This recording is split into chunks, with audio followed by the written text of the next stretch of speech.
Okay, shall we begin? Can everybody hear me? Yep. Okay. So, welcome everyone. We hope you're doing well and are ready for some fantastic linguistics. I'm Lydia Grebenyova, and let me introduce our series, and then Kleanthes will introduce our today's speaker. So, Reflection Talk series is where we celebrate generative syntax and specifically focus on its foundations and developments. We're also doing that by having long-standing scholars reflect on their early work and connect it with the current work in the field. And by doing that, they're tracing the history of the field for us and letting us have a glimpse of what it was like for them to be part of those developments. We've already had five fantastic talks, which you can now view on YouTube. And today we're continuing with our sixth talk, which Kleanthes Grohmann will introduce in a moment. But before that, let me go over some housekeeping matters. First of all, please turn on your cameras because it's very nice to see your friendly faces for us and for our speaker. Also, please keep yourself muted throughout the presentation. We save all the questions for the end, and the early career people will have the first chance to ask questions. And keep discussions in the chat to the minimum as much as possible so that you don't distract the speaker and the audience too much. And now, Kleanthes, it's over to you.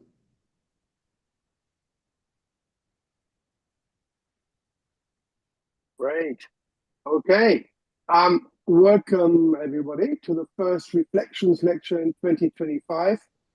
It's probably too late to wish you all a happy new year, but luckily the Chinese come to the rescue, today being February 8th. It's only 10 days after the fact, so we can easily and cheerfully wish everybody a happy Lunar New Year. So a big warm welcome to each one of you, and let me especially welcome Professor Adriana Belletti, today's speaker in our lecture series. Adriana Belletti is a professor of linguistics at the University of Siena. After her studies and first work experience in Pisa, Adriana spent much of the 1980s at MIT. She has become a beacon in Romance linguistics, syntactic theory, and language acquisition through her long tenure at the University of Geneva since 1987, I believe, and subsequently in Siena since 2000, in addition to various appointments in parallel elsewhere. A true globetrotter, she has also had many short-term and visiting professorships around the world, visiting scholarships and teaching at summer schools, for example. In her long and illustrious career, Adriana made tremendous contributions to generative grammar, with a focus on syntactic theorizing, comparative syntax, and applications to language acquisition. I think that the connection between these fields is as obvious as it is rather nicely captured by the title of one of our many research projects, Theory, Experimentation, Applications, Long-Distance Dependencies in Forms of Linguistic Diversity. Adriana arguably catapulted herself into the top tier of generative scholars with a 1988 LI article, The Case of Unaccusatives, and jointly with Luigi, who is here today as well, Psych Verbs and Theta Theory, which appeared in LLT in the same year. Incidentally, these are her most cited articles as well, and every graduate student will have studied both papers in considerable detail, or at least we did some 25, 30 years ago.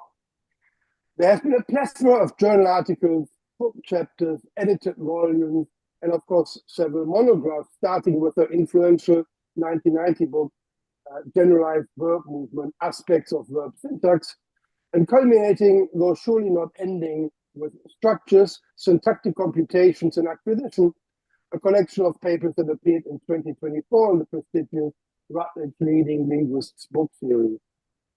I'm personally delighted to have Adriana with us today.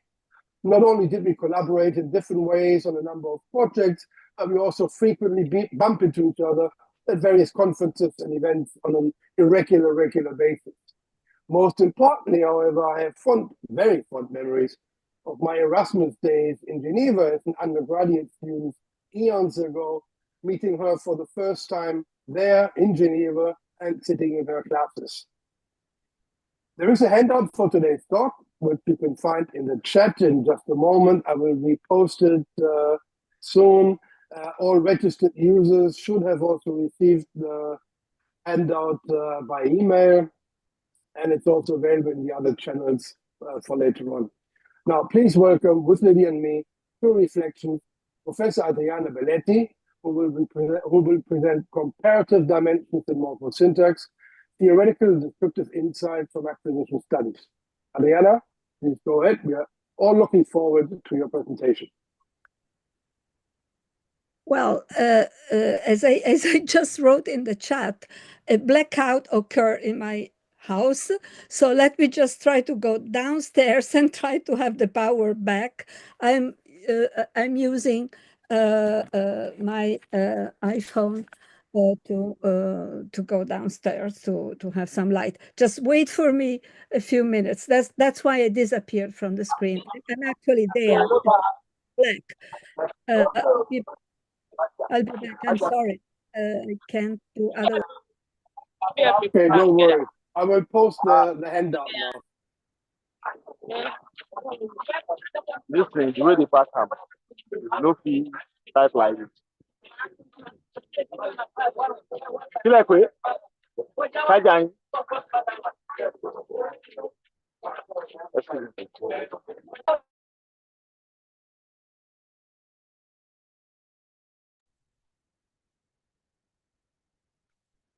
Would you guys like some more Chopin? That was Adriana's choice. By the way, we try to play our speakers' favorite choices in music before the talk. So if this takes long, I'll turn on more Chopin for you.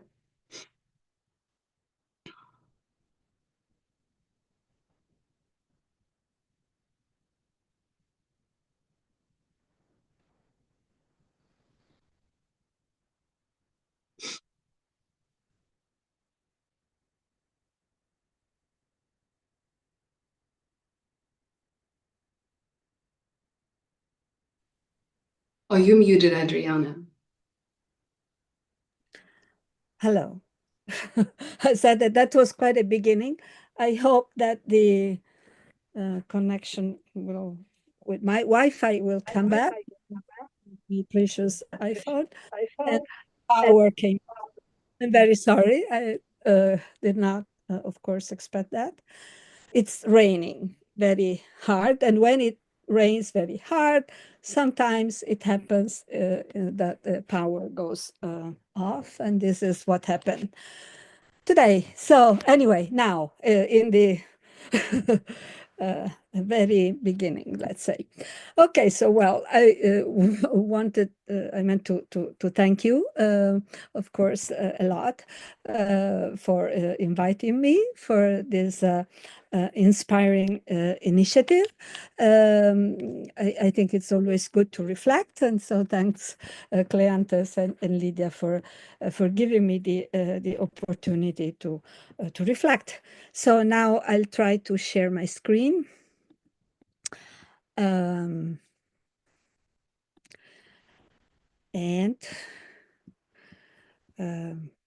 let's start with the presentation. Okay, so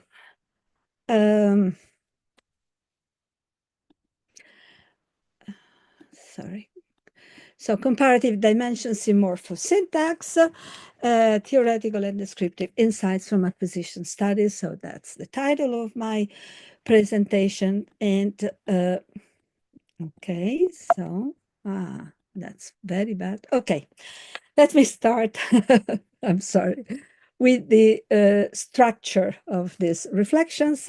So I will start by, and hopefully continue, to give some general considerations about comparative morphosyntax in the generative tradition.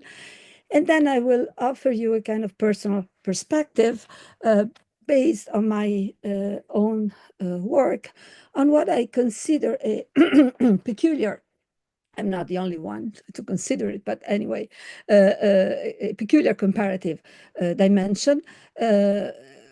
Certainly, it is a dimension that has been, for me, one of the most significant discoveries during my work as a synthetician, namely the language acquisition dimension. And as I say here, the inspiring theoretical relevant role that it can have. So we all know that there are different roads for toward language description, and for the what we might say, the unveiling of the functioning of the natural language capacity. So we can look at adult system. This is something that we all do, and using as a tool to discover the speaker's grammaticality judgments with different ways. Maybe we can use questionnaires and so on, but we can also look at developing systems and multilingual, and add corpus studies and experimental designs, and similarly for atypical systems. So when the system breaks, it may be relevant. So in this presentation today, I will present two case studies more closely from developing grammar. So the language acquisition dimensions that I was telling you at the beginning, from some work I've done over the last years. One is going to be a route to passive based on evidence from Italian, and again, based on evidence from Italian, a special kind of marking of object topics when prepositional marking of object topics when the object is preposed in the left periphery. Okay, so let's start with the general considerations. So descriptive comparison has received in the generative tradition a strong kind of special impulse from the GB-inspired so-called new comparative syntax. And here I borrow Liliane Hagemann's title, an important book. So whereby subtle properties and cross-linguistic variations are analyzed through a deductive system of UG and principles and parameters, integrating them according to minimalist assumptions. And there are innumerable examples, but one first representative case of this inspired, GB-inspired, say, comparative syntax is the V2T and the split inflection idea and work by Jean-Yves Pollock, and the crucial role that the functional lexicon has acquired ever since, in particular with the particular developments in many places, but in particular within the syntactic cartography projects, both in the IP internal position and in the CP left periphery. So here I want to offer a quote to kind of give you a sense of this special impulse I was talking about. And this is a quote from Noam Chomsky from an interview that Luigi Rizzi and I conducted at the beginning, well, at the very end of the 1900s, so I might say the beginning of the year 2000, where he commented on the impulse coming from in GB, coming from the Pisa lectures that where the ideas were first discussed. And so here is what I want to quote: "The way of looking at things was totally different from anything that had come before, and it opened the way to an enormous explosion of research in all sorts of areas, typologically very varied." So not just English, just to it initiated a period of great excitement in the field. In fact, I think that it is fair to say that more has been learned about language in the last 20 years, so that was the last 20 years of last century, than in the preceding 2000 years. So maybe we don't know, but anyway, a lot has been discovered. And in this excitement and impulse towards discovering properties, subtle properties of natural languages, a crucial turn has been what we might call the experimental turn. According to this turn, data taking is not just quote, through just only say obtained through descriptive work, namely typically based on speakers' judgments and possibly enriched with field works. This has been done forever. So Hale, Grohmann, Kleanthes, and so on. And corpus studies, this also has been done for forever. So also in the domain of diachronic syntax, think of work by Lightfoot and then Roberts and so on, that also put together, especially Lightfoot, language change and acquisition, but also through controlled experimental design. And in this particular respect, a strong impulse has come precisely from studies on language acquisition, building on the foundational work by Nina Hyams and work by Crane and Thornton, Guasti, and this, I think, are the important quotes to do here. And also from language pathology, for instance, in the domain of the split IP and functional domain categories in the IP, think of the work of Friedman and Grudzinski. So here I want to do a sub-reflection, though. So the experimental turn, controlled experimental design. So, but how about our grammaticality judgments, those that we always use? Well, I just want to observe that, in fact, the collection of grammaticality judgment, so a way to collect data, linguistic data, that is very special because it's the only way to obtain negative information, has always been experimental in its deep nature, namely judgments are not asked in the wilderness. They are always, should always be optimally controlled, say, in that sense, minimally comparative, with the fundamental aim of checking a theoretical hypothesis, which in turn aim at the so-called explanatory adequacy of ultimately trying to characterize aspects of the speaker's internal grammar. So if we take Keynes' important work and using his terms, he said, I couldn't find a precise quote, but that minimal cross-linguistic comparison in some sense can mimic the lab situation because it provides a control type situation. So both the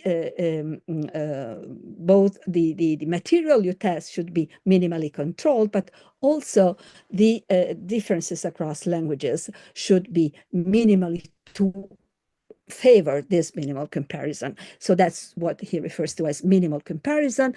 And this is where work on dialects, for instance, has played a crucial role. Okay, so this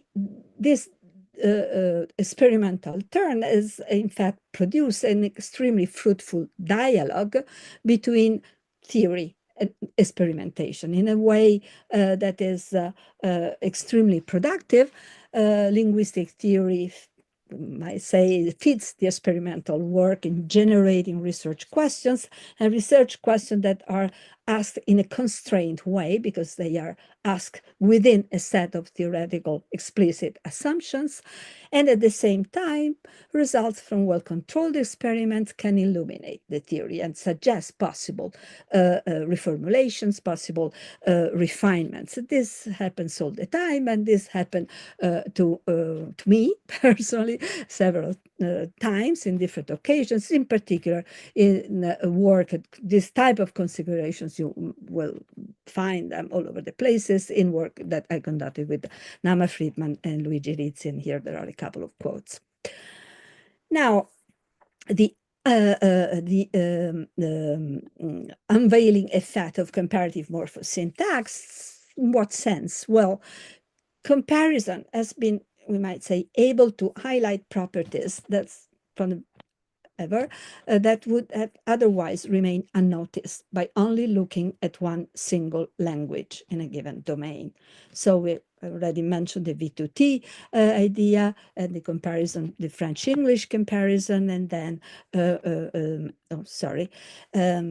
other languages have been analyzed in that respect. We can say that one language can make explicit a property that may remain obscure if another language, so it can illuminate, so to speak, a property that for independent reasons, for independent factors, properties may remain unnoticed. So, for instance, work, just to give again a personal perspective on the order verb subject and different types of vocalization, work on the so-called definiteness effect, articulated cartography on the left periphery, and so on. There are innumerable examples that illustrate this unveiling effect of minimal comparative morphosyntax over about, I would say, 50 years, and also including data coming and obtained through experimental designs. So here I want to make a little detour, I mean, a bit long, but I hope not too long, detour to illustrate.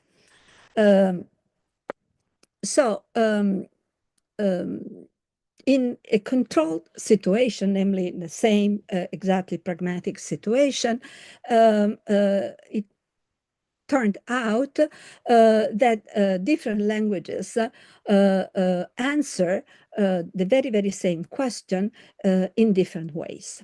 Okay, so the very, very same question on the identification of the subject. So like who came, who spoke, who ate the cake, with the three verb classes. And it turned out that there are different ways to express the new information interpretation of the subject. So when you ask who came, then in the answer, the subject is the subject of new information.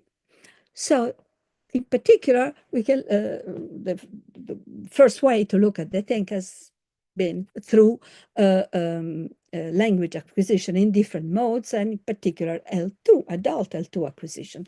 It so happened that the different what I call answering strategies, a way to answer the same question that different languages adopt, are in fact three, essentially. So either we might say the Italian way with the post-verbal subject, something that used to be called free inversion, but it's not free because it's in fact discourse related. So who left? Chi è partito Gianni. French type languages that tend to answer to this type of question, qui est parti, with a cleft type answers, and there are many languages doing like that, or English type languages answering with the SVO language, answer with the order SV with a particular prosody on S, which might think that this might be a kind of focalization in situ or DP internal focalization that is also possible in the V2 type situation.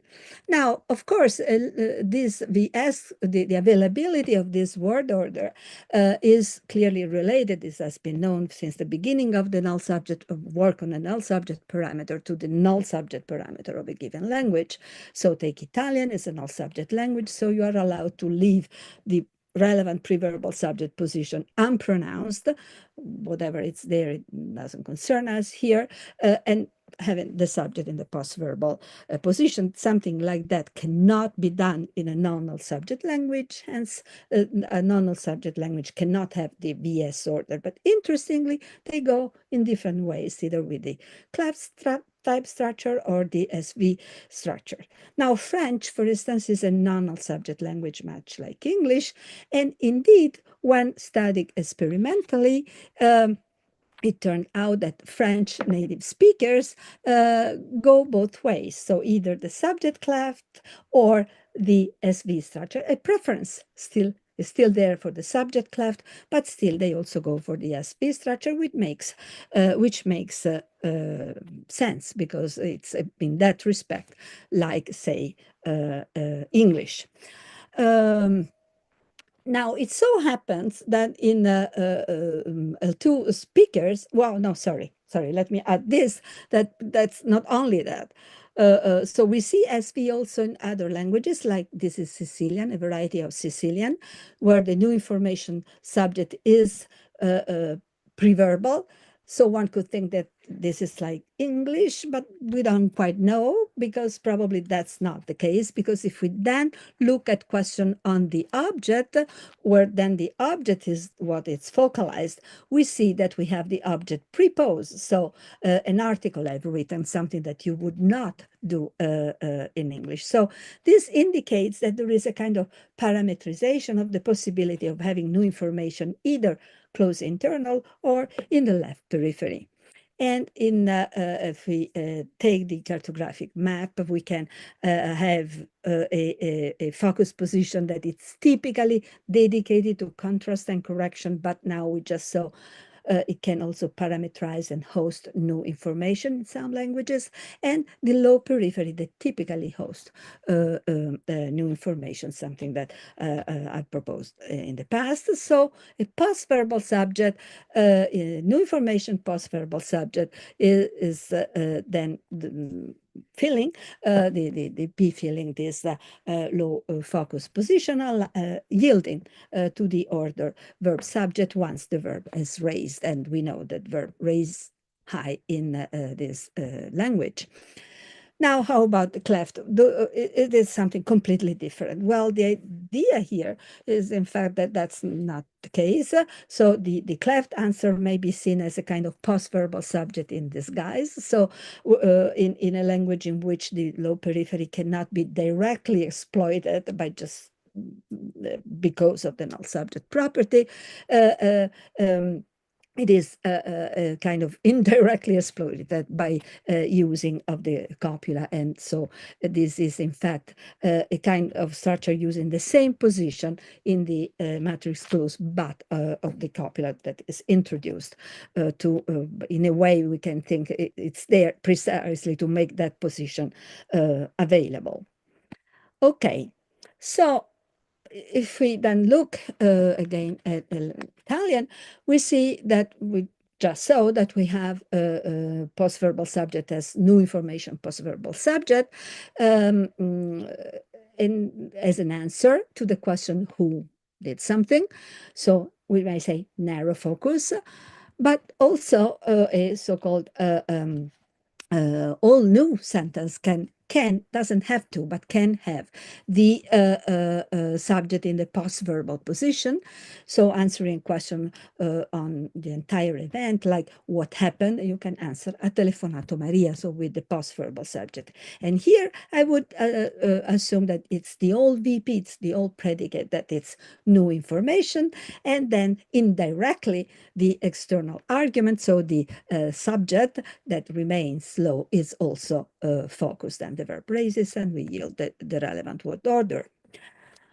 How about unaccusatives? Well, they have the same possibility of the narrow focus, no information subject, but unaccusatives have one option more. Okay, so the first merge position of the internal argument of unaccusatives in a head initial language would have the order verb subject, say verb internal argument as the basic order. So it would linearly correspond to the VS order. Now, so like here, è successo un incidente. So there are two fundamental ways then for the subject of an unaccusative to be postverbal. One is to remain in its merge position. But if that's the case, we have a very well-known constraint on the nature of this argument, namely it has to be indefinite. This is what the term indefiniteness effect refers to, whereas there is no constraint on definiteness.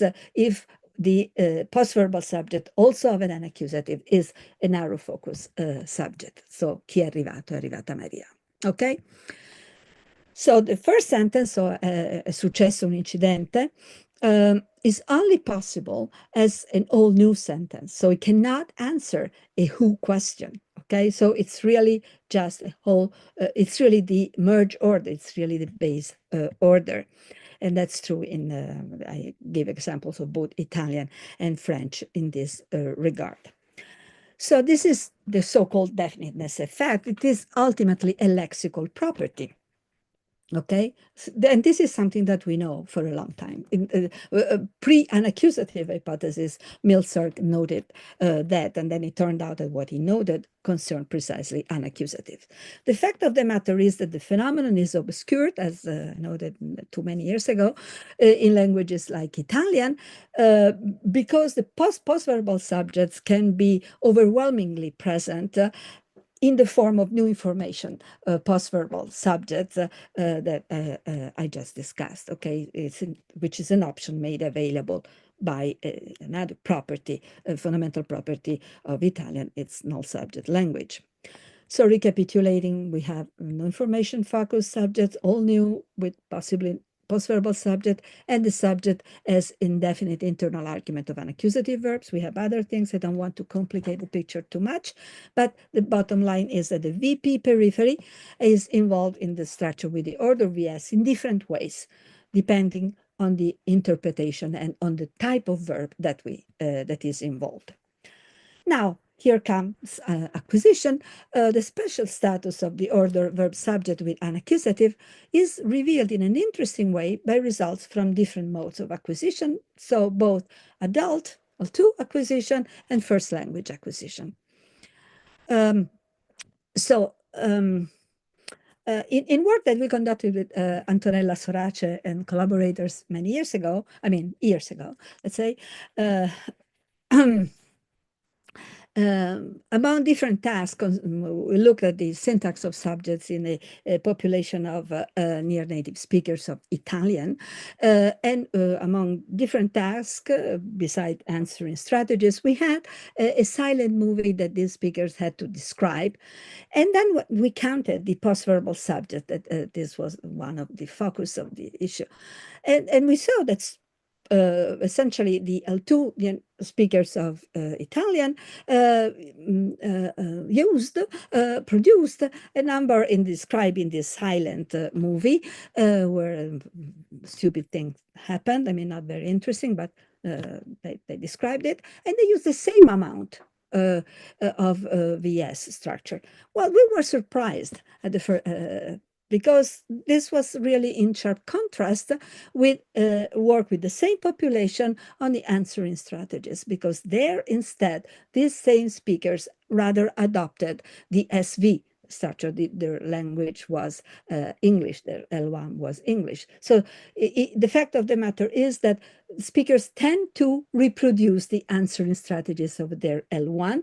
That's an interesting thing, even at the advanced level. So depending on the L1, we had Kleanthes like here SV, but suddenly in the description of this movie, they had VS. Then if you look as we did at what the type of VS structures what the structure produced were, we see that they were all structures containing an accusative verb and an indefinite postverbal subject. So I think that that's very interesting, because it kind of indicates that the unaccusative class is singled out and that very clearly by these adult speakers. So we can see this also, we can see this class also through L2 linguistic data. So which is an indication that, in fact, L2 is a kind of development. How about L1 acquisition? I mean, child L1 acquisition. Well, work by Lorusso et al. Has discovered that postverbal subjects are, with corpus study, are more frequent with unaccusatives than they are. So it indicates that children treat the subject of unaccusatives differently. And so we can see a kind of early sensitivity to the definiteness effect if we, as Lorusso did, look at the count at the subject in terms of definiteness, and we see that there are relatively few indefinite subjects in children's productions, but practically all of them are with unaccusatives, and practically all of them verbal. You don't hear me? No, okay. Okay. Okay, something that has been also confirmed through experimental results, through an experimental design by Vernice and Wasti. That's a repetition task in which children had to repeat structures having this type of configuration. So the internal argument and the PP, that's a kind of way to trap the internal argument of the unaccusative internally. And they had to repeat all new type of sentences. And so the bottom line is that they were able to properly repeat the VS structure at the most when the verb was unaccusative and the subject was indefinite. Okay, so in conclusion, we have seen that the definiteness effect is with unaccusative may be obscured. So the idea that comparison reveals things that may be obscure for independent properties. And we have seen the emergence of the answering strategies through a controlled question-answer situation. And then we have seen that this acquisition type result can can give us interesting theoretical relevant insights, as in the unequivocal identification of the unaccusative class by both adults and children. Okay, so that was a detour for illustration. Now back to comparison. So language comparison through acquisition. So not only developing system can be revealing of theoretical relevant distinctions, the case of the unaccusative just discussed, children, particularly young children developing grammatical system, may provide a kind of peculiar comparative dimension from the perspective of variation, language variation. Now, sometimes children produce things that we do not expect, and then we wonder, but typically the unexpected linguistic behavior that young children often manifest is a grammatical option that we find in some other languages. And this has been, again, found all over the places repeatedly. And we know that for early on. We know it, for instance, from work in the 90s by Rose Thornton, and the existence of this medial WH in English developing children, which is not a possible construction in English, whereas it is a possible construction in varieties of German, or the root null subject that Rizzi worked on, which is a kind of topic drop type structure, okay, that we find in several languages. So sometimes this sometimes special grammatical choice that children select is typically adopted under the pressure of computational complexity. So in that sense, children's behavior offers a particular angle to identify and characterize complexity. So we can say, as we always say, that children navigate a variation space during their development, and in so doing, they may select non-target option, non-target with respect to the target language, but namely non-target with or they differ, let's say, from those that are selected by the adult system. However, these options, as we said, are not at random, as they are found in some other language with the same properties. So this is what I mean with the comparative dimensions that acquisition data offer. But they raise a big question, okay? So why are some constructions preferred over others by developing children? And this is typically often irrespective, I will mention that later on, of considerations of frequency in the input, I mean, at least in a trivial sense. So now, a syntactic constructions, we have learned that, is composed of different pieces and different derivational steps. So disentangling these pieces is the first step toward looking for a sensible answer, as I say here, to the question that are raised by children behavior, namely, why so?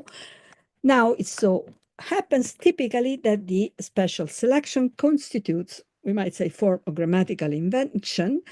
I like to use this term because they typically are obtained by overextending options that are present in a limited and or partially different way in the input data. So before illustrating with one example, I want to give you another quote from the same context of Chomsky's interview on the notion of construction. So what are constructions? Well, here it is, the quote: the grammatical constructions are left as artifacts, so they're not like a construction. In a sense, they are real. It is not that there are no relative clauses, for example, okay? But they are a kind of taxonomic artifact. They are like terrestrial mammal or something like that. Terrestrial mammal is a category, but it is not a biological category. It is the interaction of several things. So this idea of interaction of several things, let's keep that in mind. And that seems to be what traditional constructions are like. PPs, relative clauses, and then it goes on with passive. So here comes one illustration of the point. So the first case I want to propose to you, reflexive passive and C causative passive as root to passive. What does that mean? Well, according to classical literature, passive construction, quote now, is acquired relatively late. But I think that we can nuance this point, this conclusion, and integrate it with a robust set of further experimental results that indicate that, as a matter of fact, not all type of passives are accessed later, and not all are in particular, they are not all accessed at the same time and in the same way by young children. Some passive constructions, in quote, appear to be accessed earlier than others, so they seem to be preferred in that sense by young children. For instance, this is again known for a long time since Kleanthes et al. Work on the early acquisition of get passive compared to copular passive, for instance, in English, and something that we will see we're going to confirm on totally independent grounds and with completely different experimental designs in other languages. And here I'm going to illustrate with results from Italian that I have been working on. So, okay, let me set the background, making, as I say, a long story short, because we have a long of time, but still.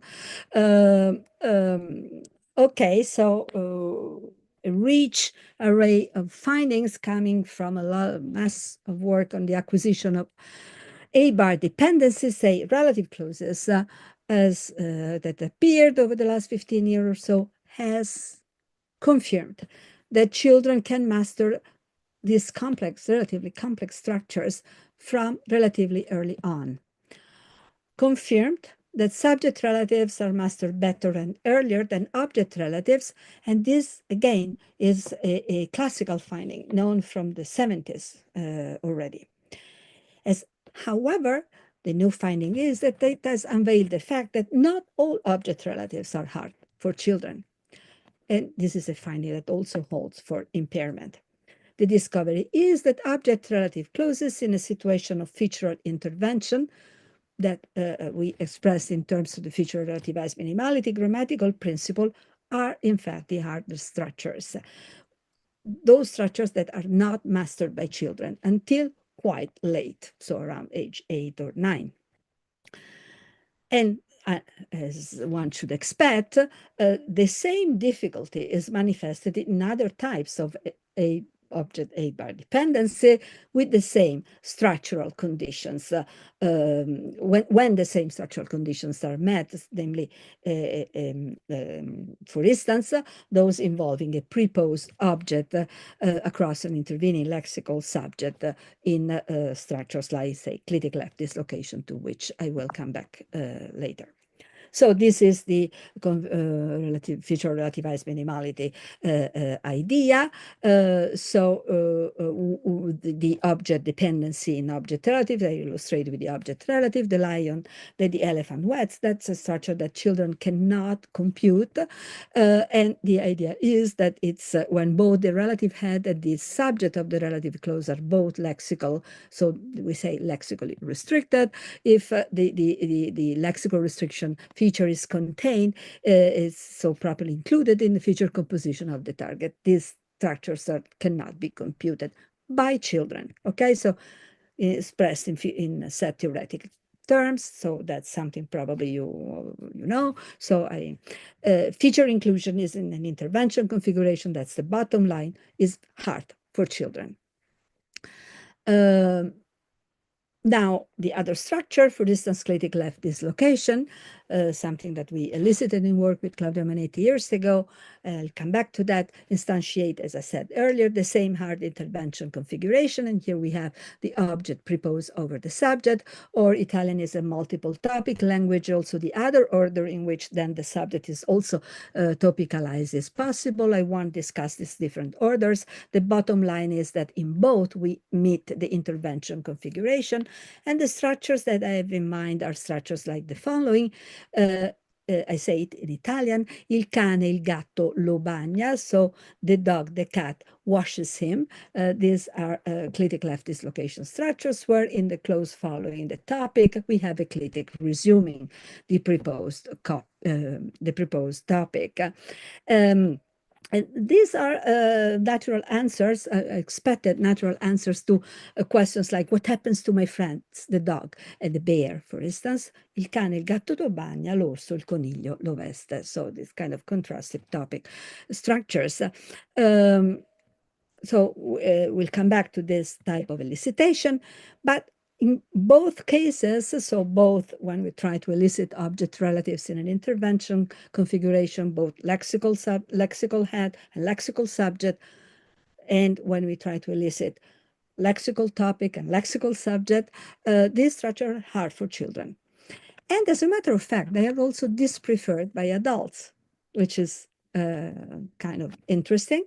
So results from elicited productions have indicated, especially in a language like Italian, there is some cross-linguistic variation there on the ways this thing is handled, but it's indicated that passive is a highly preferred structure by adults to kind of eliminate the intervention configuration. And here I assume a derivation of passive that includes the smuggling, so movement, in particular smuggling of a verbal chunk that includes the verb and the internal argument in different chunks of the verb phrase. Now, let me illustrate with the case of an object relative in the passive that I call, being used to call them pores, namely passive object relatives, just to suggest that this is meant to have an object relative, but in fact we have a relative subject relative in the passive. So a passive object relative, we have what we might refer to as the passive step, so the passivization step or smuggling steps, if you want, and then this smuggled object is raised, assuming a raising analysis for concreteness of relative clause as in the relativization step. Okay. Now, as children grow older, they tend to converge to the adult choice. Namely, at the beginning, they don't master passive well. That's a fact. So they tend to use a passive, but here comes the interesting observation. The type of passive that they preferably select is a C-causative passive. So it's not a copular or venire passive, as it is the case for the adults. And this is result from the work on relative clauses, so pores. And similarly, when we try to elicit a clitic left dislocation, which is also a way, so what happens to my friend, to elicit a passive, this is what in fact happens with adults, we see that when children produce a passive, they produce a C causative passive. So adults tend to prefer the production of a copular venire passive, children prefer the C causative passive. And actually, in this kind of experiment, children from 4 to 5, 7, there were no copular venire passive. However, there was also something else. So what happens to my friend, the elephant?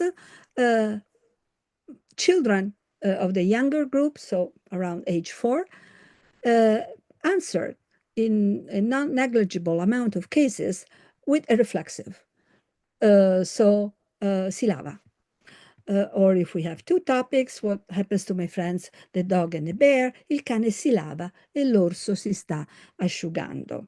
This happened in 9% of the cases. So there is something to robust enough to wonder how come. So children usually understand both the question and the situation. So why are they describing a transitive action with a reflexive action?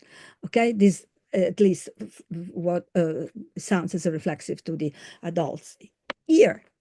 So then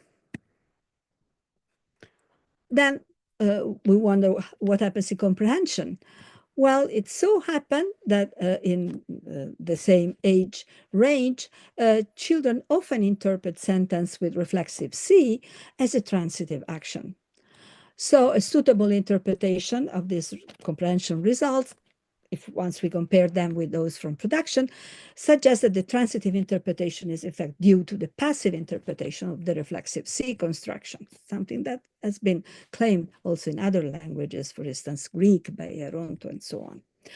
Okay, so then this group of 5 years old, so the older one, does not use this C, I mean the reflexive, what I will now refer to as reflexive passive at all, but they rather go for the C causative passive. So the si fa lavare dal gatto. And as I said before, that's the only type of passive that they use.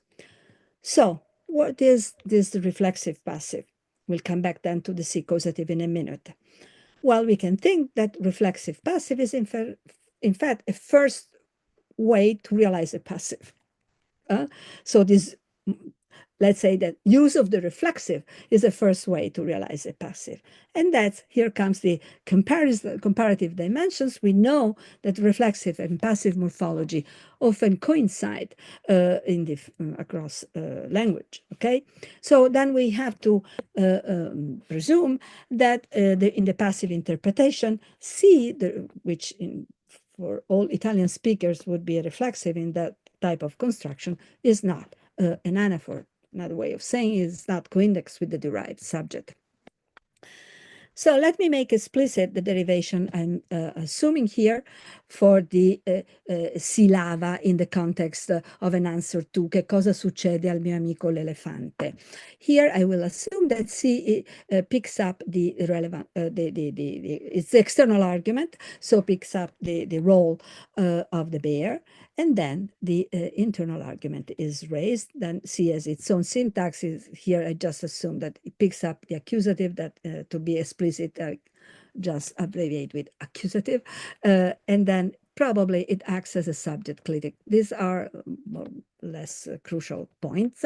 The crucial point is that C is the external argument of the verb, so the bear is not there anymore, and that it blocks the accusative.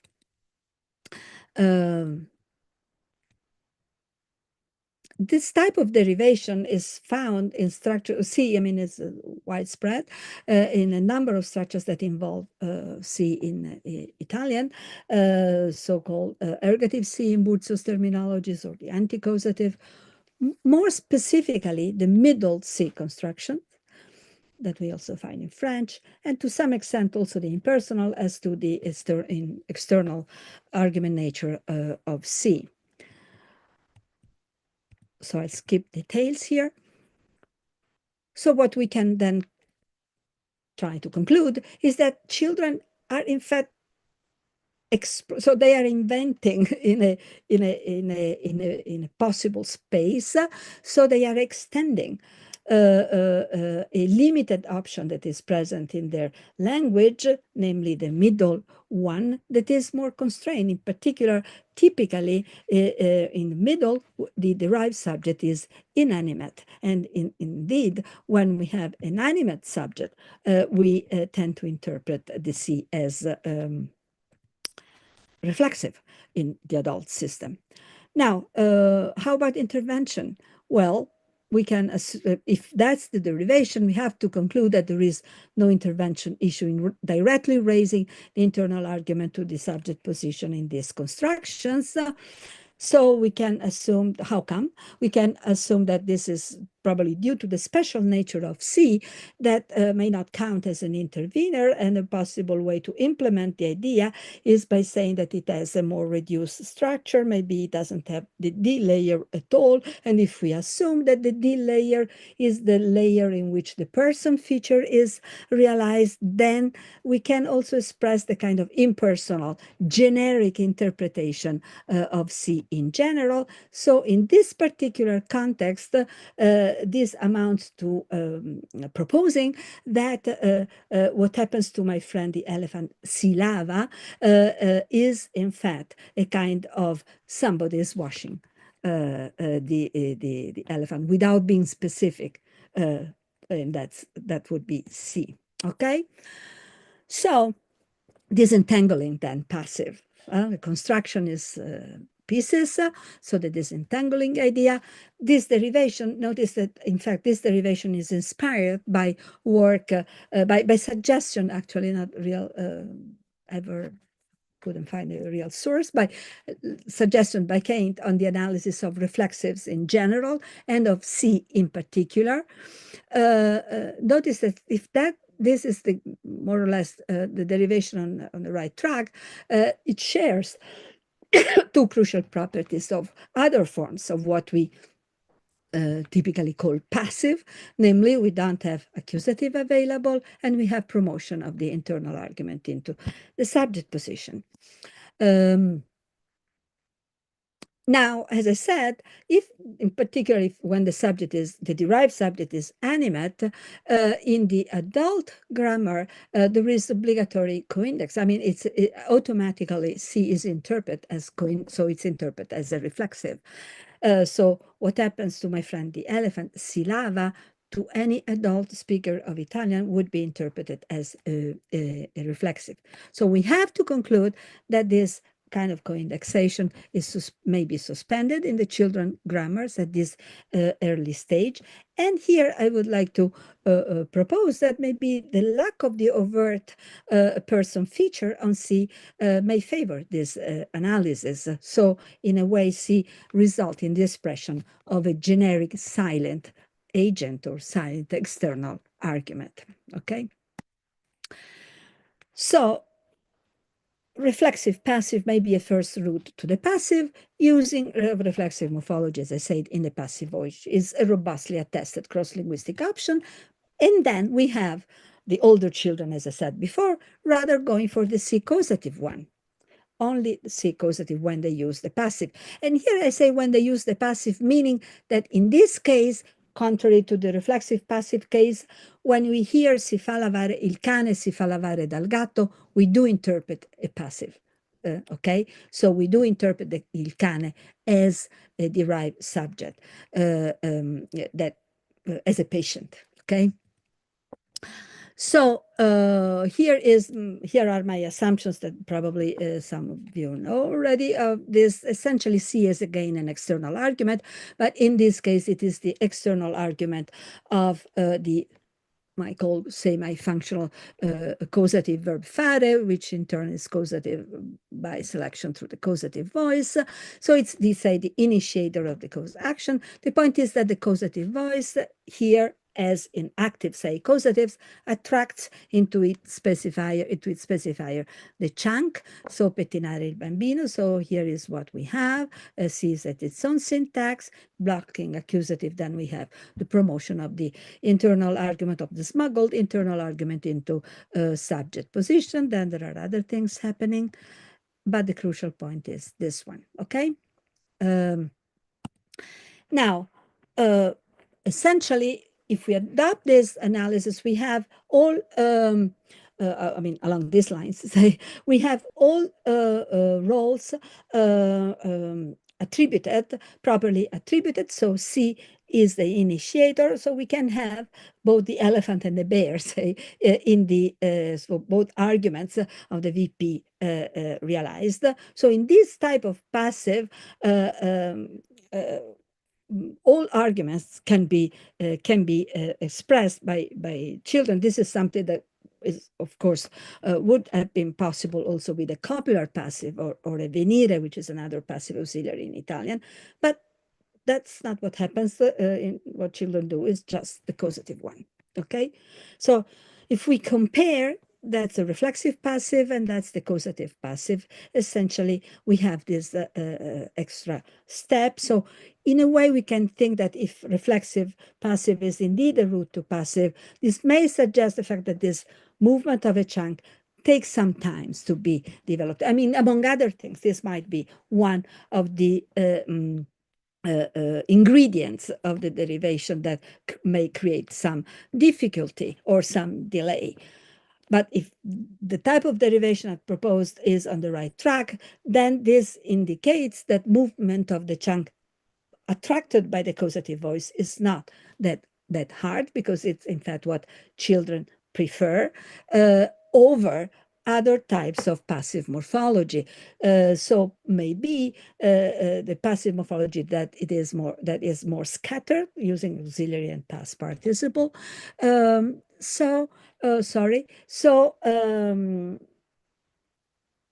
Then we will ask why, but before that, we can assume a similar derivation for the get passive in English. So take-home messages from the results review. Sometimes what adults understand from what developing children say may not necessarily be what they mean. We have seen this in the case of the reflexive, but we can reach a similar conclusion for the causative passive now. Consider the following. We asked the child to describe what happens to my friend the elephant, and in the expected answer, so to this type of picture, we don't there is no real causative interpretation involved, yet we see a causative verb used. So we can imagine that Italian-speaking children are adopting some kind of causative, causative passive of the same type that we find in French. And that is different from the type of causative passive that we find in Italian. Here I have a comparative detour that I skip for reasons of time, but the bottom line of this detour is that as it has been described, there is no real, we might say the causative interpretation is bleached in the se faire construction in French, whereas it is not. There is real direct causation in the C causative of Italian.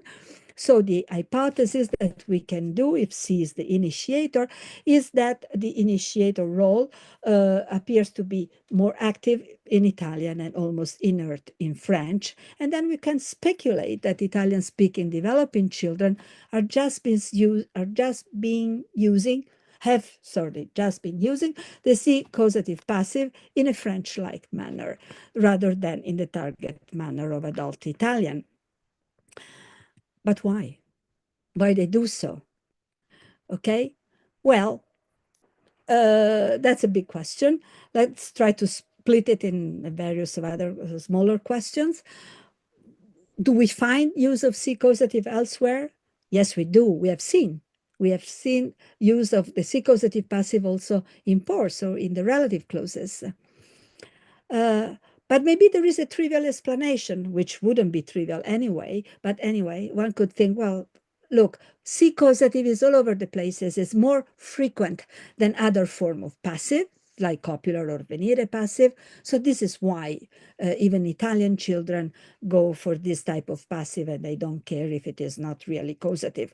But that's not the case. As a constructions, and I counted it, and that's not frequent. And this is intuitively very clear to Italian speakers, okay? So you use the C causative when there is reason to use a causative, okay? Otherwise, you use other forms of passive. So then why?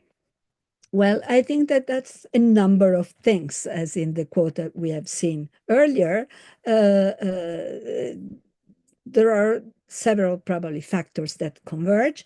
Namely, for instance, one could be the independent attracting head, that it is an independent morpheme verb. So it's kind of clearly recognized as the attracting head. Easy identification of the moved verbal chunk.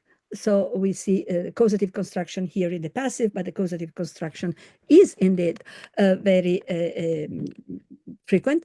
And so in this construction, we do see, as in classical accounts, that was called VP preposing. Now we can call it a movement of a verbal chunk, and maybe kind of smuggling type operation. So that could be another factor. It could also be that the weaker initiator role that we find in French may be a first UG option, and that it fits well with use of a impersonal or generic type external argument, like C, that we have seen is a kind of, if you're right, first route to passive. I've also proposed that maybe labeling algorithm might be involved, but I won't discuss it here now. So some considerations inspired by this result: developing children's productions, although may sound correct and adult-like, may in fact differ from the target adult language in some crucial respects. The difference is not random. It occurs in a variation space that children are able to explore, as in both the reflexive passive and the C-causative passive that I've just discussed. So young children typically do such explorations when they are faced with computations for which they are not ready yet. That's the idea. And then I move to the second one. I think I still have some time because we started a bit later. Okay, so I won't take to, I hope I'll be quicker. So so the next case study concerns the main type of answer that children give to the patient-oriented question that I already mentioned before, and that I repeat here for convenience. This type of question can elicit, so we're again in production, can elicit both clitic left dislocation and passive. As a matter of fact, they do elicit clitic left dislocation in children up to a certain age, and passive in adults. And this contrast, which is interesting, but I won't discuss it here. I just tell you, maybe I can say something in the discussion period. Anyway, may in fact be more less dramatic than it might look like, and be to a certain extent apparent. Certainly it shows a kind of this preference of passive by young children. Anyway, what I want to focus on rather is when children do produce a clitic left dislocation, so the expected, say, il cane, il gatto lo bagna, l'orso, il coniglio lo veste, they realize the preposed object topic in a kind of special way. Namely, they introduce the direct object with a preposition a. So I will refer to this as a topic. So what children do is to produce sentences like all'orso il coniglio lo sta vestendo. So that's the object. Or, as I said, two orders are possible. Il coniglio all'orso lo veste. And but they don't produce what we actually would expect, namely a preposed object without preposition. So what I refer to here as a simple topic. Il coniglio l'orso lo veste.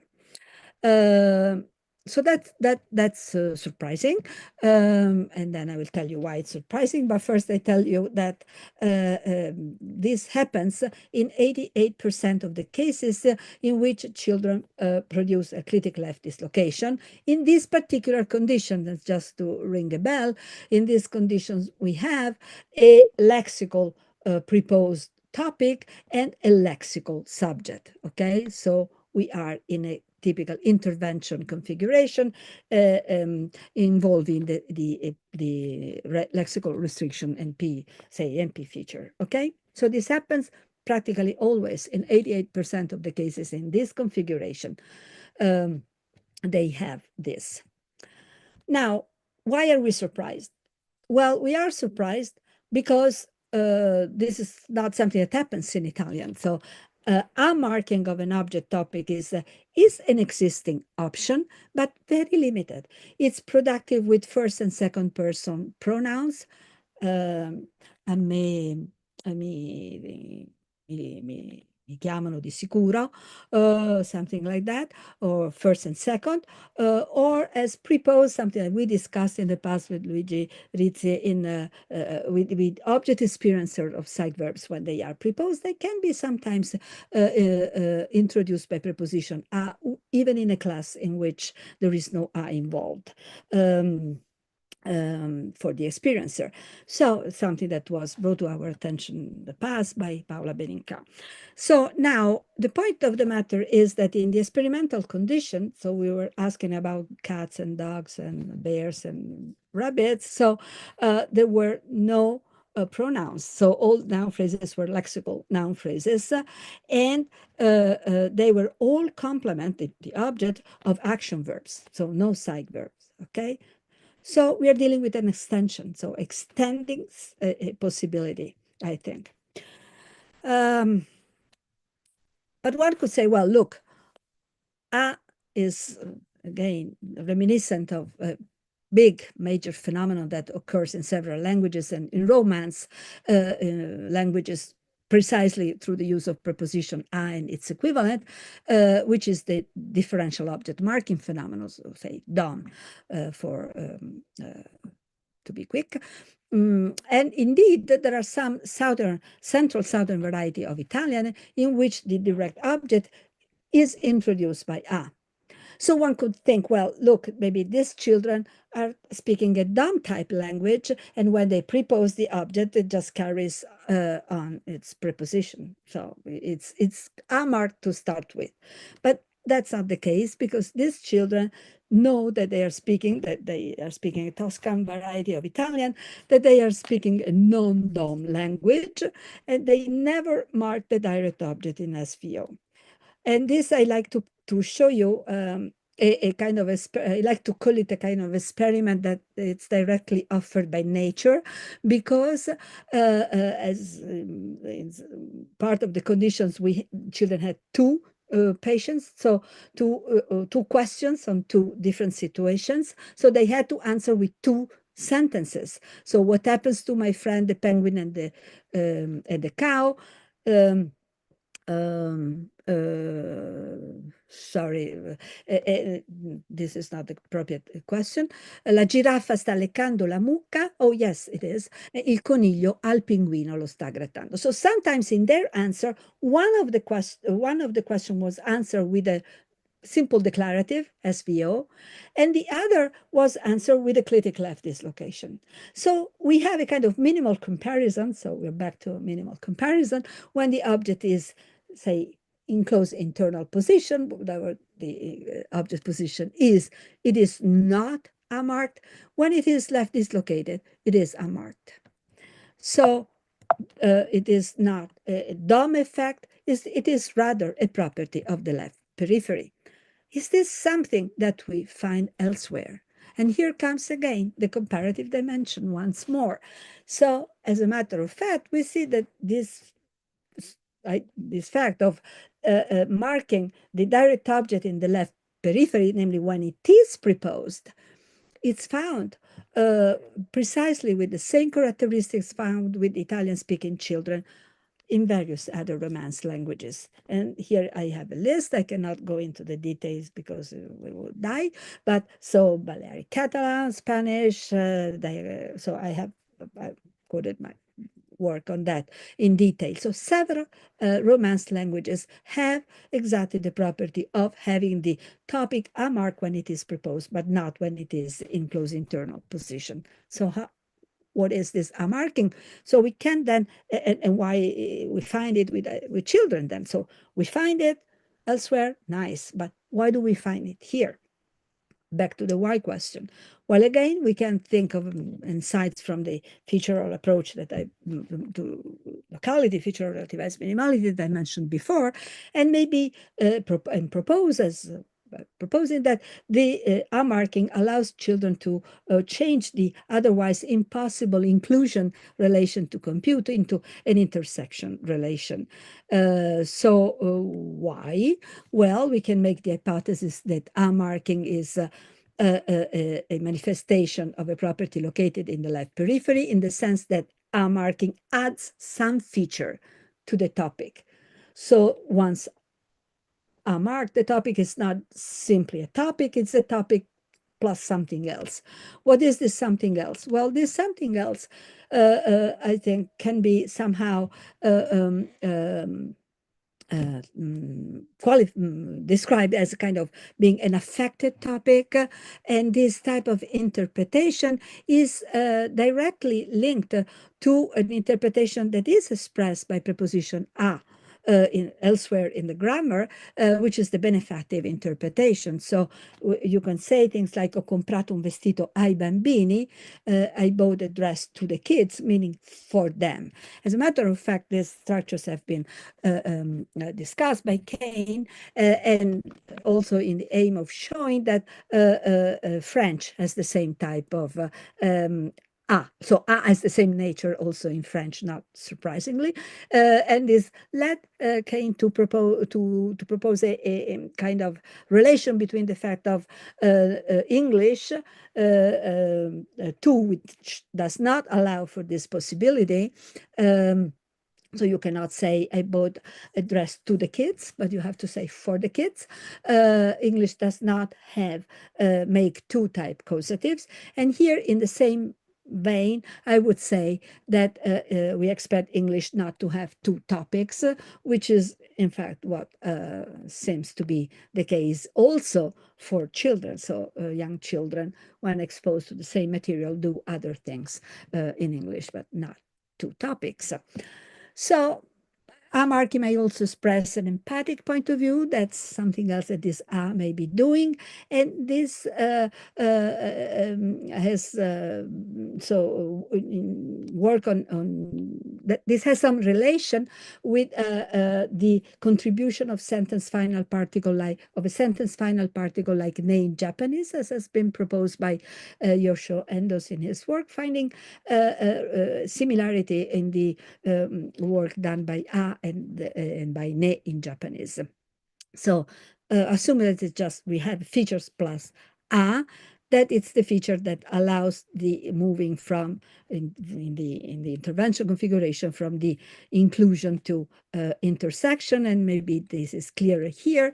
This is the inclusion. So if we have a simple topic, the one that children don't master, and I should tell you they don't master it neither in production, as we are seeing, nor in comprehension, that we tested, but I won't have time. Whereas when the object is unmarked in the left periphery, so it's an atopic, the intersection configuration is created and the structure is computed. To conclude, I just want to indicate that indeed that the realization of the object topic as an atopic, the idea of interpreting it in grammatical terms as ultimately due to a way to handle a locality issue seems on the right track if we look at the following, namely if we look at cases in which children, in children's productions, they either did not realize the subject, so they used a null subject, or realize the subject in a post-verbal position. So not anymore in the, so as a lexical element, as a plus NP, say, lexically restricted element, or intervening in the computation because it's post-verbal and we can propose an analysis whereby in that way it would not intervene. So the point here is that we did not expect null subjects or post-verbal subjects for reasons of appropriateness. And indeed, children did not use many of them, but they used some of them. And interestingly enough, probably by using some of them is also a further indication that these are hard structures too, so they find ways. But by using them, we see that they use either an atopic or a simple topic. So atopic and simple topic are, so this means that the atopic is appropriate, but they are able to use the simple topic as well. Whereas here, when we have the intervention configuration, the atopic is the overwhelming choice. So that's a very robust and clear indication, I think. So let me conclude.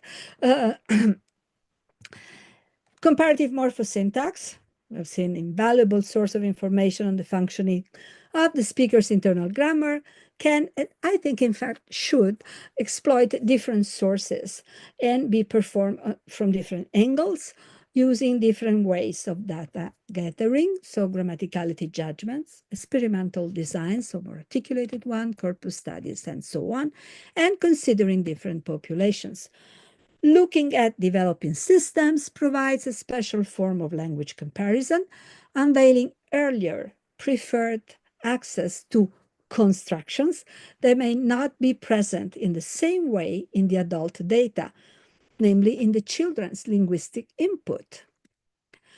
Their ingredients, however, may be exploited by developing systems in original ways, constituting forms of grammatical inventions that are typically also exploited in the same way in other more or less closely related languages.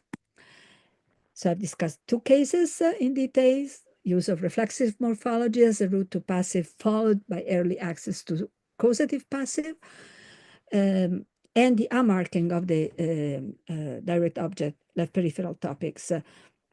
And both had exactly this property.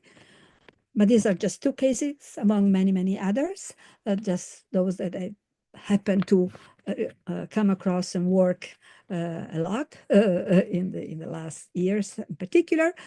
They're known, and there are many yet to be discovered. And so that's the special comparative dimension offered by development. Okay, that's it. And I'm glad that my iPhone was. Thank you so much. Thank you very much. This is Thank great. you very much, Adriana. You can stop sharing if you could, and Clay will do Q&A. Okay, great. Let's open this for discussion with, of course, a preference for students, early career researchers. Any questions, comments? Alfonso, you're not an early career researcher. I waited for the students. Well, let's wait 10 more seconds. Okay, students, early career researchers, postdoc. Now's your chance. Get in line first.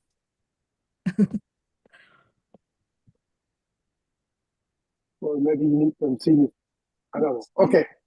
Alfonso, let's start with you, and then hopefully we come back to Okay, thank you so the much. younger ones. I've been reading recently a lot of your recent work on the growing trees, and I was wondering where I haven't seen. I mean, I haven't read everything, right? But the basic stuff, I haven't seen passives there. So first, I was wondering how they compare to unaccusatives, And then I have a little data point to add. I did some repetition of various structures recently. I mean, they just came out. And they replace passives, I mean, long passives. They change the preposition. They change by with, which makes it a reflexive. Yeah. But I was That's wondering how the, sorry, in Greek, yeah. Greek, where you have with as opposed. With, if you use a with, Opposed with it's the the idea reflexive. of a reflexive, yeah. Yeah, I'm very So, interested in yeah, this yeah. data. So, I was inspired by some of your results in yeah, in yeah. So, yeah, and so, precisely.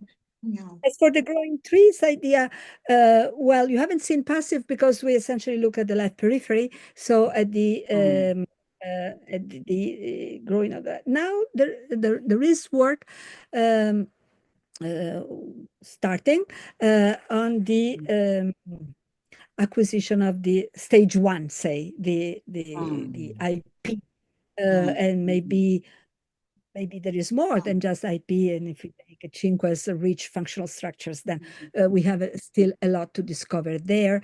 So there is in part the issue of whether the positions are available, if they are active and so on, and in part the issue of whether they are, of whether children are ready to compute the relevant steps, say the Okay.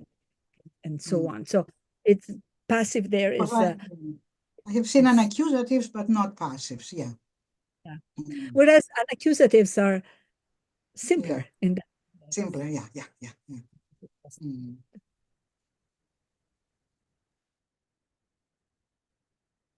Okay, yes, Alex, please.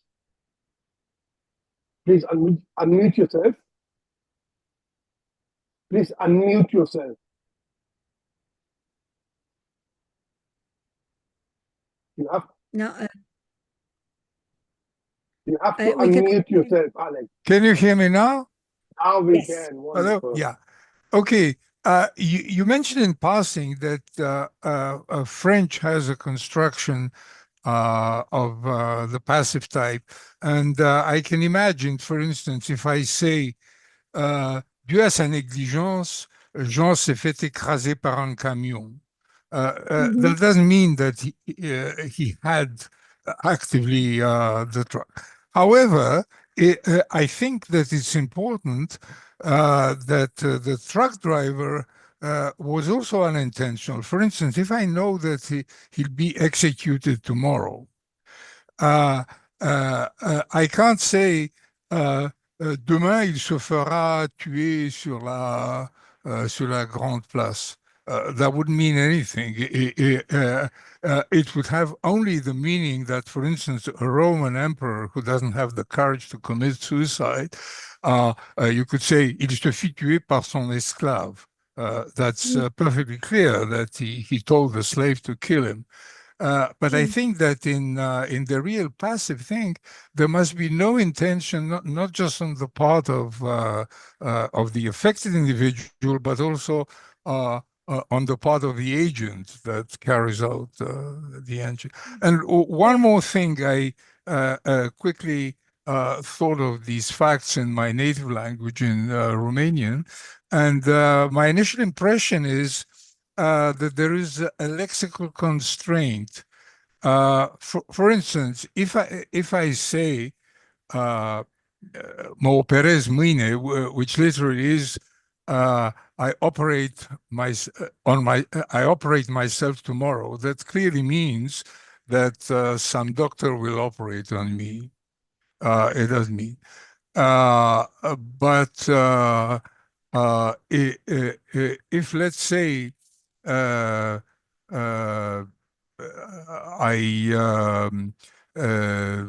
asked, what do you think will happen to you? Sorry, if I say, if you ask what will happen to you tomorrow, even if there is no intention, and I say minimo or more, which is literally tomorrow I kill myself, it literally means only I will kill myself. It can't mean I will get killed. So my impression is that some pragmatic effect is also operative, and possibly some lexical effect, but one will have to check lots and lots of verbs in lots of situations to be sure of what happens. Sorry I was so long-winded.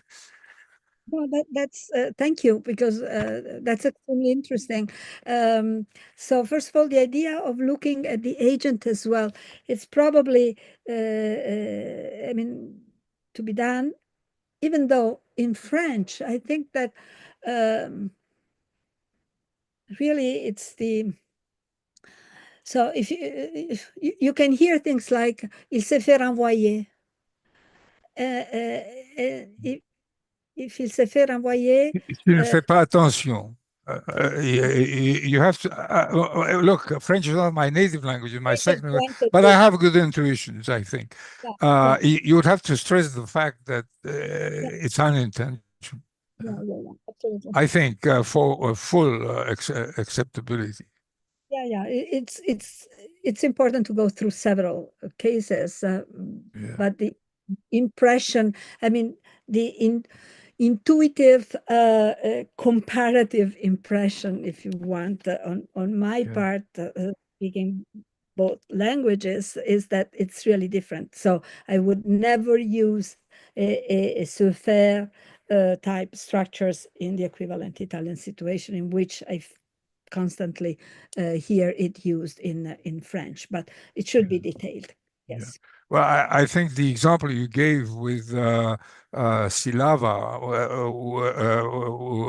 when there is another animal that washes him, French would never say that. Adult speakers, yeah. Reflexive, only with the reflexive, no. But il se fait laver, oui. Il se fait Yes. laver, oui. Perfect, yeah. Whereas in Italian, you wouldn't say in that type of, just to describe the event. You mean il se fait laver can mean that he washes himself? No. No. It means that somebody, yeah, okay. I understood. Yeah, all right. Yeah. Thank you. Okay, let me try again. Do we have any early career researchers, PhD students who are interested in asking Adriana?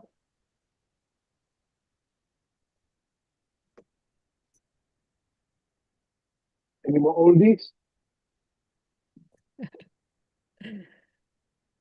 So convinced. Convinced. I have a quick question, if I may, Adriana. When we talked about the art topic and saying that the art topic is not a DOM effect, you had the data by Omar. Kleanthes, can you speak slowly, because I cannot hear you well, so maybe I have to parse. Regarding slide 70, you talked about the art topic. Yeah, not a DOM effect, it's basically Kleanthes location. In this case, where Omar has SVO, and in the second sentence, the Kleanthes location, you would never get the reverse order, would you? To have in the first conjunct the Kleanthes location and the SVO in the second. I should look instinctively. I would say that this does not make a difference. That it might go both ways, but I should look. All right. So even from an adult perspective, it will be fine. Every time you have SVO, there is no A. So that's the basic observation. And when you happen to have both, this is you can see it happen. Now, whether you can also have the other order, so first the atopic and then the SVO, is something that we have not looked. So I should go back to the result and see if both options are possible. But from an adult perspective, it would not strike you as strange to have the other order? No? No, No, Okay. no. Um, why should that be Well, strange? because I'm wondering whether there might be an additional contextual effect here, this plot effect. Well, they have to describe these two pictures, so that's the only context. So what happens to my friends, and there are Yeah, these the two, penguin and the cow. Yeah. and then in a way, well, that's the thing. If they use a critic left dislocation, forget the atopic, Mhm. whatever, they are appropriate because the question is on the object, so the object is a topic. So a critic left dislocation is an appropriate answer. Okay? So what I take to be the case is that when instead they answer with SVO, they are just not engaging in a conversation, and then they just describe, they are not actually answer, but they are describing what happens. That's why we find some SVO, okay? Then Yeah. interesting that in this kind of double SVO, and then the next one with the dislocation, that it's as if the first half of the answer is a description, and then the second they start engaging in the conversation. So it will be interesting. I mean, it's an independent question, but it's an interesting one to see whether indeed there is an order. So it's always like that. Yeah. Okay. Don't expect that to be the case. Mhm. Because you could start engaging and then being not engaging anymore, or the other way around, if that's the right way to interpret it. But it has to be seen, and that's another question that's interesting. So Okay. All right. I'm happy if there are no Thank you. questions. Martina. Hi, thank you. Thank you for organizing and thank you for giving the talk.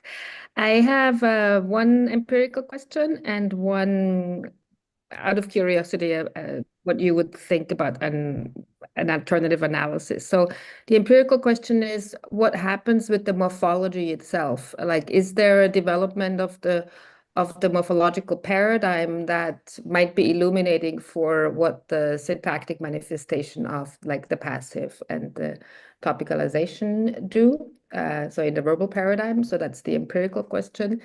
And the I'm curious about what you'd say about, okay, starting with, you were saying that there's evidence, or we could postulate that the DP is missing at a certain stage in the acquisition, and hence, like, you get the results. So assuming that there's a parallelism between the DP and the IP domain, we could reasonably assume that an IP layer might also be missing because they're like parallel layers. And so I was wondering whether the passive paths might be a result of like the C passive is a construction that just does with the theta structure, with just the VP. And for a regular passive, you need what we used to call the A structure, like the IP. And if that's not present yet, you can't do the movement of the classic passive. So I'm wondering what you would think about that path of analysis. Well, starting with the second one, that's very interesting, and potentially related to the previous question by Oronto on the growing trees idea. So it's a new research question, namely see whether not only, so we have determined that, we think that we have determined that this C causative passive comes earlier than other types of so copular or Venere passive. So it would be extremely interesting, and thank you for raising the question, because this is something that I should start looking at, whether this correlates with a stage in which there are reasons to believe that it's not the case that the whole IP structure is projected. So certainly a causative, it's a reduced structure. Okay, so it's in the closal spine. So maybe it's not all of it present when the child is already able to produce this kind of structure. So that's a very interesting question, because it can be raised from the perspective of the growing trees idea also. So that's one thing. For the DP, no, for the morphology, well, I cannot answer for this particular group of children because it's something that I just haven't looked at in this data. But in general, young children do master pieces of morphologies that would be involved in the passive, probably not in the way it would be involved in the passive, but for instance, the past participles. Actually, they use reduced structures only using a past participle. That's a kind of root infinitive stage without infinitive, but with a past participle. So early productions are often manifest the past participle. So that's an important piece of the passive morphology. The auxiliary, actually, for instance, the auxiliary alternation, so particular be that goes with certain verbs and with certain morphology, in particular when you have a reflexive type morphology. This is there from very early on. This has been shown by Schneider, Iams, and for C, say in Italian. So I don't know because I haven't looked at it, but my impression is that it is not a matter of lacking of certain morphology that is the source of the difficulty. My impression is that might be a kind of more scattered type of so the periphrastic passive that may be complex in that respect, but not lack of the morphological forms. But it's to be looked at. Thank you. Wales, yes, please. I thank you for a really enlightening talk. I wanted to ask you about the question which you ask the children in order to get their replies. You say, what happens to the elephant? ¿Qué cosa sucede al elefante, right? But maybe you could also ask, what happens with the elephant? And ¿qué cosa sucede con whoever it is? And would this possibly influence whether the children replied with "ah" or did not reply with "ah"? Yeah. That's important. Well, I didn't spend time in properly describing the design and everything. Otherwise, this were like 3 talks. But in the type of question that we asked, the eliciting question was a question: what happens to my friend the elephant, or what happens to my friends the elephant and the bear?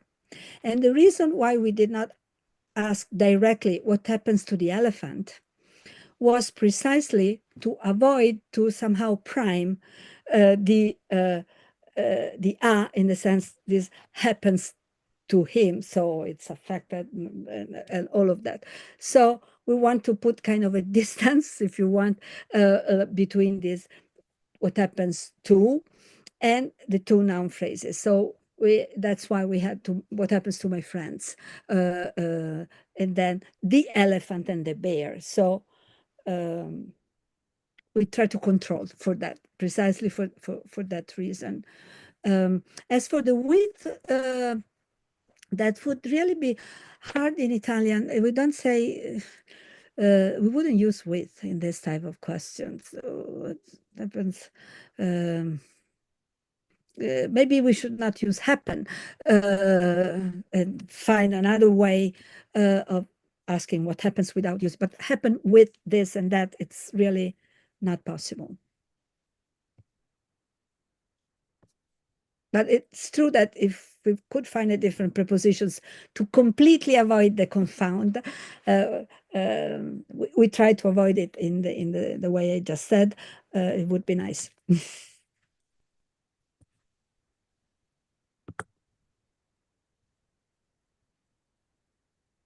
Okay. Any more questions?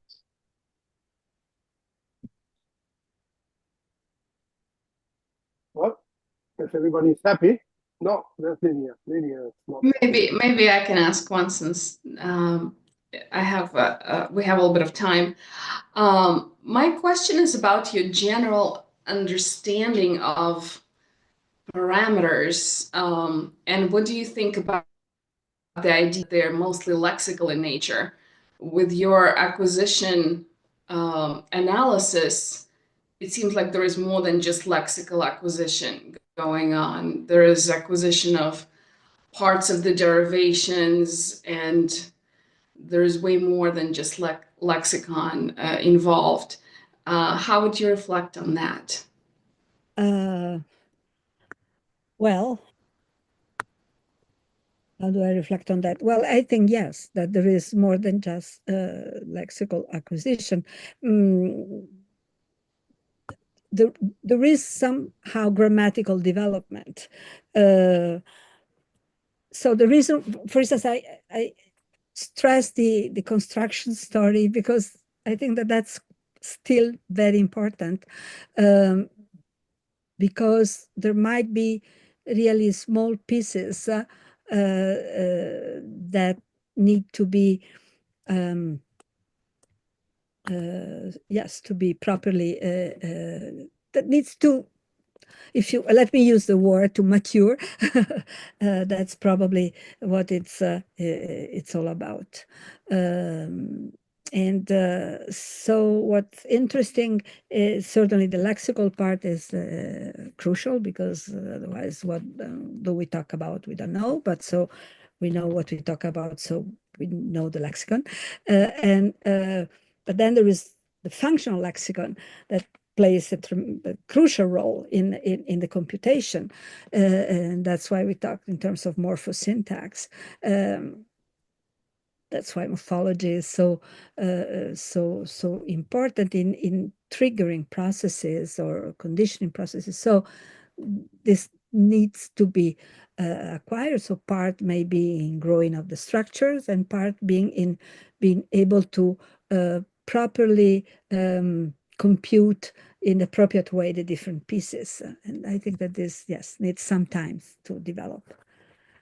Yeah, I was just wondering if your analysis could be viewed as an unpacking of how functional lexicon is acquired. Sometimes people would say, this is just an acquisition of little v, properties of little v, or properties of some other functional projection, but your story is so detailed and explicit. It could be of how it's actually happening, the acquisition of those functional projections. It's sort of unpacked. So I thought that was interesting. Yeah, well, look, for instance, if you take the smuggling idea, so this idea that a chunk is attracted, well, then there is a lot to recognize there from the perspective of the functional lexicon. So what is that attracts what in detail? It's probably not so trivial. So I think, yes, the short answer is yes. I think that the functional lexicon plays a crucial role, and we have to understand more about the details of the functional lexicon. Thank you.